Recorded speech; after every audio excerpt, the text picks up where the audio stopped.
दिल्ली, दिसंबर 2007।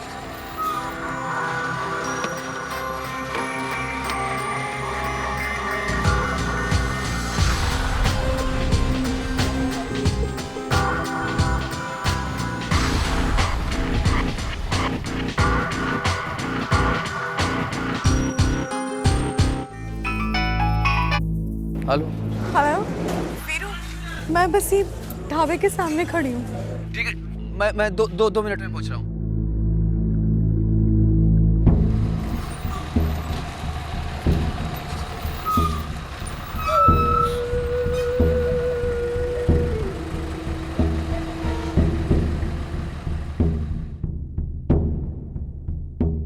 अबे पवन, हाँ, वीरू का पता सही है ना? एकदम सही है ताऊ। जयपाल ने कही थी कि वीरू के यहाँ गई है। दोनों वहीं मिलेंगे साले। साले एक बार पकड़ में आ जाएं, फिर देख मैं क्या करता हूँ सालों का। चल उधर देख तू।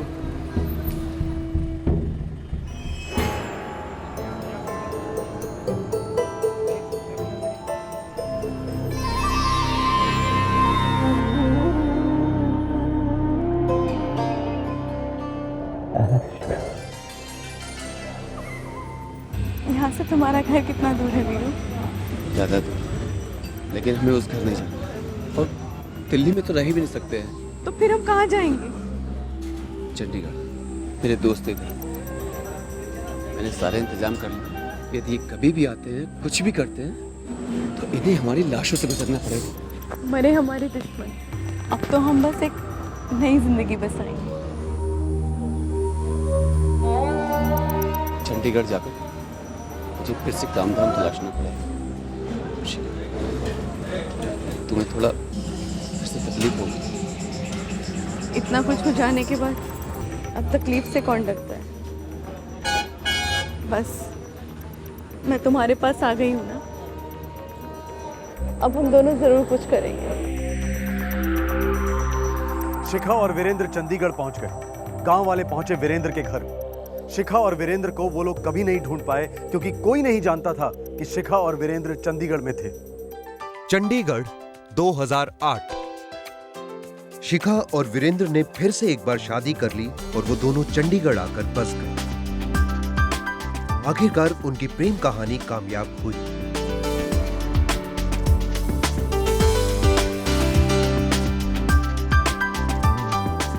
अब ऐसा लग रहा था कि उनकी खुशियों का ये सफर कभी नहीं थमेगा। एक साल बाद। शिखा, कल हमारे सपने में एक लड़की आई थी।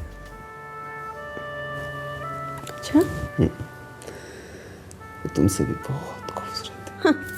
हमारी छुट्टी से एक जूती उसके पैर में थी और दूसरी हाथ में। और गुस्से में कह रही थी, उतारो जूती। पापा, उतारो जूती। इतनी सी छोटी छोटी दो जूतियां और दो चोटियां थी। छोटी शिखा। अभी छोटी शिखा से कहो कि अभी एक साल और इंतजार करें। अभी मम्मी पापा घर बना रहे हैं ना, उसके लिए एक अलग से कमरा होगा, पढ़ाई के लिए पैसे होंगे और छोटा भाई भी होगा, छोटा वीरू। जो तुमसे भी कहीं ज्यादा हैंडसम होगा।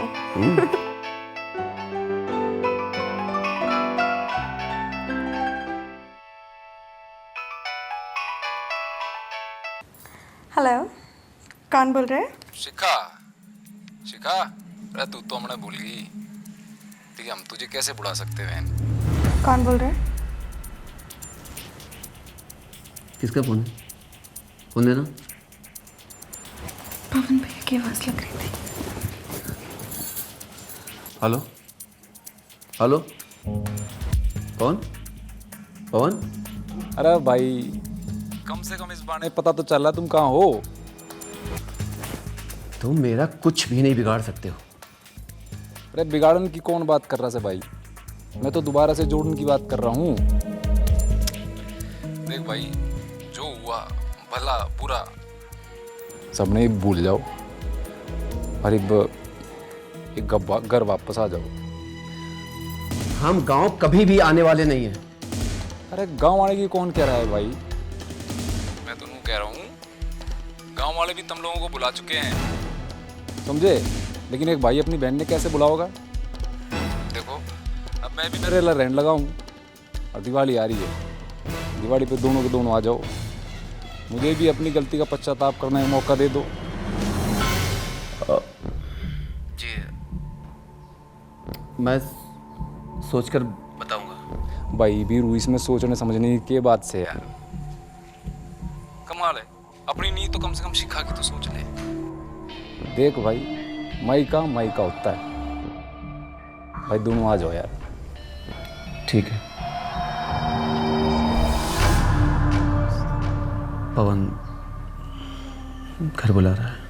उत्तर भारत की एक परंपरा है जहां नई दुल्हन अपनी पहली दिवाली अपने मायके में मनाती है। इसे एक शुभ रस्म माना जाता है जहां उसे ढेर सारा प्यार भी मिलता है। ये एक ऐसी सुंदर रीत है जिसे निभाने के लिए हर लड़की उतावली होती है। माँ बाप और भाई का प्यार हर लड़की की सबसे बड़ी पूंजी होती है। बाहरी दिल्ली का इलाका नरेला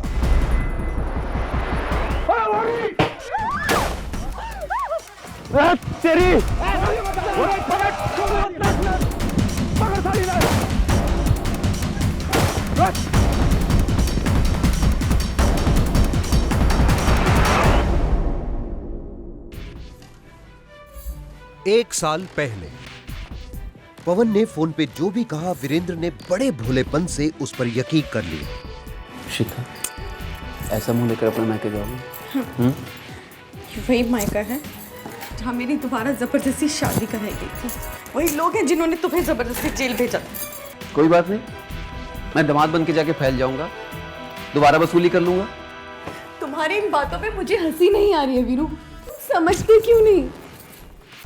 मुझे डर लग रहा है, मुझे कुछ अच्छा नहीं लग रहा। शिखा देख, जब सोच लिया है जाना है तो जाना है। ऐसा थोड़ी कि हर बार बुरा ही बुरा होगा। अपने हिस्से में अच्छी चीजें भी आएंगी, हैं?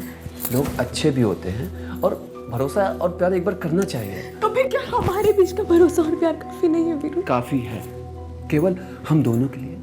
लेकिन जब हमारे छोटी शिखा होगी, वीरू होगा, तो पूछेंगे भी कि हमारे ताऊ चाचा मामा के हैं, तो क्या जवाब है? अरे जब सबसे लड़ झगड़ बैठेंगे तो क्या सोचेंगे बारे में? बोलेंगे हमारे मम्मी पापा खड़ूस थे, और हम लोग खड़ूस तो है नहीं। हाँ बुद्धू हैं, वो भी अव्वल नंबर के बुद्धू। बाहरी दिल्ली का इलाका नरेला, साल 2009।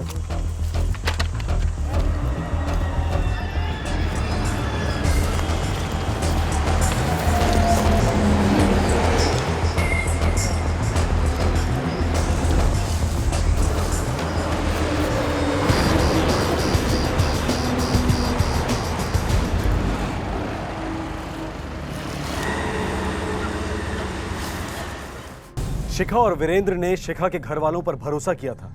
वे प्यार की भेंट लेकर आए थे उनके साथ दिवाली मनाने, पर नरेला में उनका स्वागत मिठाइयों और तोहफों से नहीं हुआ।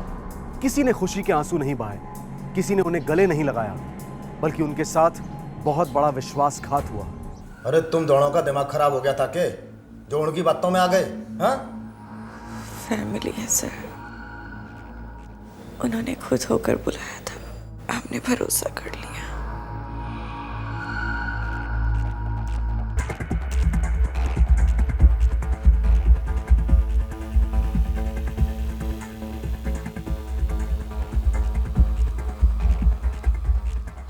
जीते रहो, जीते रहो। ताऊ, घर में सब कैसे हैं? सच पूछो तो बेटी, बिन नमक का खाना बन गया है जिंदगी उनके लिए। मुझे भी उन सब की बहुत याद आती है ताऊ।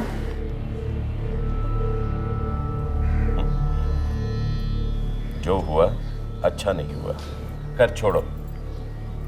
दिवाली के अवसर पर तुम दोनों मिल गए हो, सब ठीक हो जाएगा।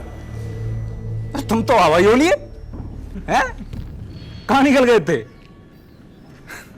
कहाँ कहानी ढूंढा तुम लोगों ने यार? जूते घिसवा दिए जमाई राजा हैं? अब ये क्या करते हैं? हाँ, हमने तुम लोगों का नाराज किया, लेकिन ऐसा कोई इरादा ना था, भगवान कसम। चलो भगवान को तो मानते हो। अरे हमने तो सोचा था कि परंपराओं को लात मार दी तुमने। अरे क्या नास्तिक वास्तिक बन गए थे क्या? ना ना ताऊ, मैं अभी भी सारे व्रत मानती हूँ, अभी भी सारे वही काम करती हूँ जो गाँव में किया करती थी। पर प्यार और शादी ये गाँव में ना कर सकती। ना सिखाना, तुम दोनों ने हमारे इस छोटे से गांव को बंबई बना दिया। बंबई, पूरे गांव में बेशर्मियां फैल रही हैं, जाके देख लो।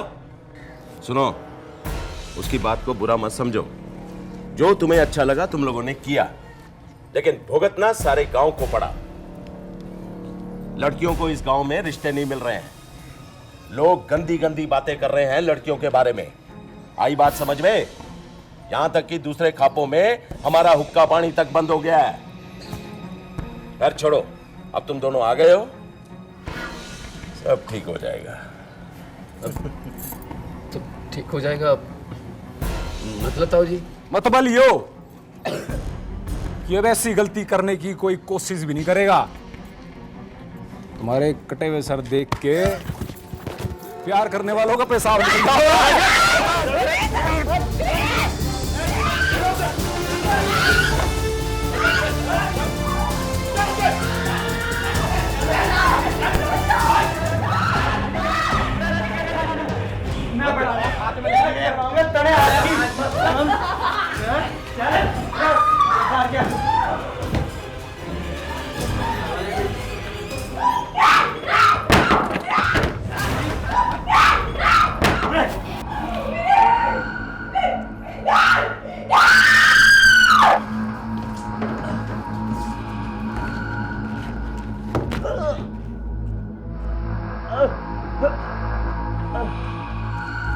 हेलो किशनलाल, पुलिस टीम को लेकर तुरंत नरेला पहुंचो। 3/13 कैंप रोड पर रेड मारो। वहां पर तुमको 4 लोग मिलेंगे, दया सिंह, इंद्रजीत, संदीप और पवन। हिरासत में ले लो उनको।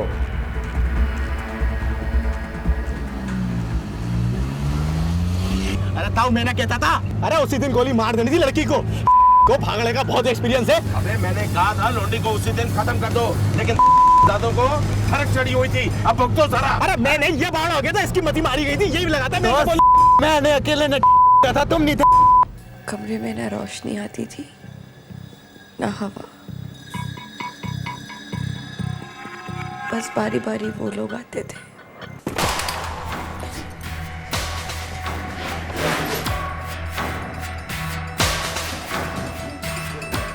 मेरे पास बता, मैं बोल रही हूँ, मेरे पास बता।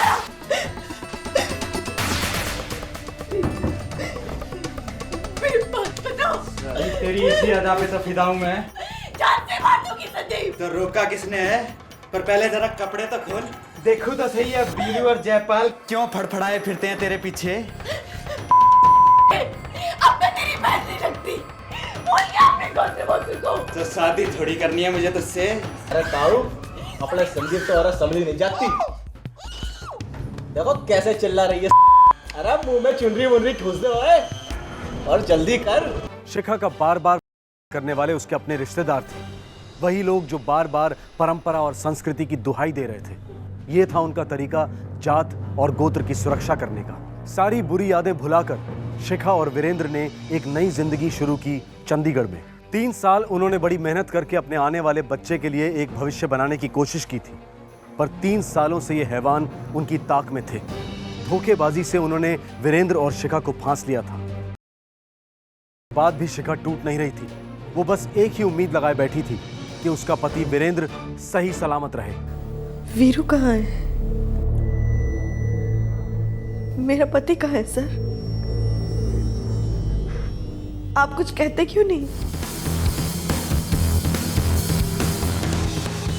ओए पवन, वो लगता है नाकाबंदी हो गई, संभल के रहियो सारे। डर दिखना नहीं चाहिए, सारे फाड़ देंगे नहीं हमें। ताऊ, तू गाड़ी घुमा दे। अरे नहीं चाचा, सीधा चल तू। ताऊ, तू गाड़ी घुमा दे, मैं कह रहा हूँ। ताऊ इंद्रजीत ठीक कह रहा है, ये साले पहचान लेंगे तो घुमा ले गाड़ी, घुमा ले। अरे शोर मत मचाओ यार, मैं घुमा रहा हूँ गाड़ी।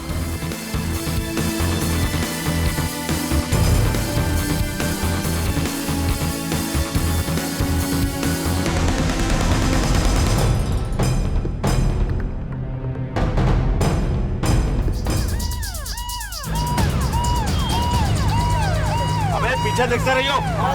गाड़ी पीछे आ रही है, गाड़ी तेज भगा। उमर को लगता है अबे तेल खत्म हो गया है?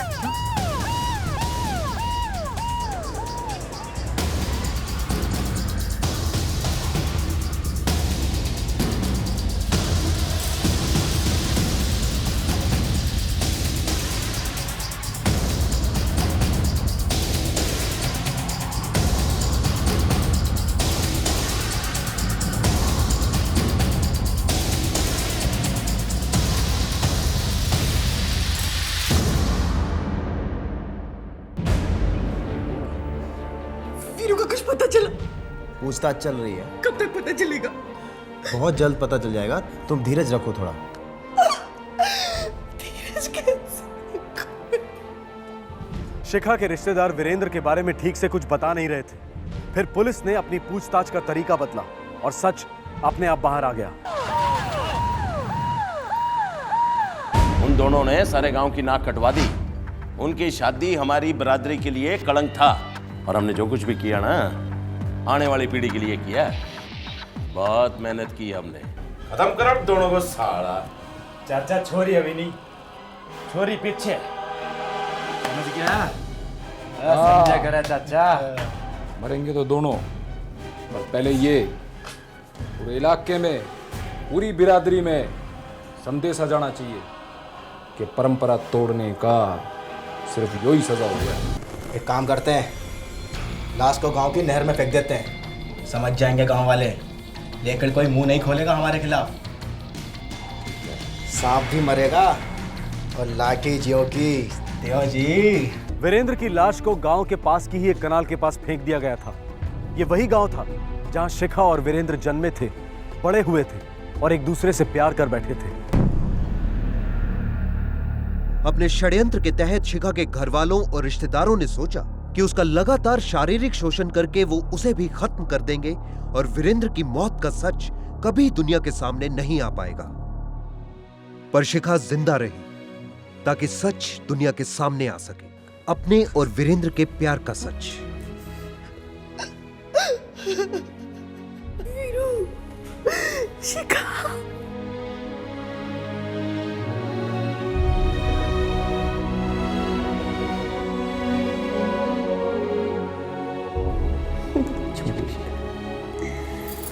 अभी छोटी शिखा से कहो कि अभी 1 साल और इंतजार करें। शिखा,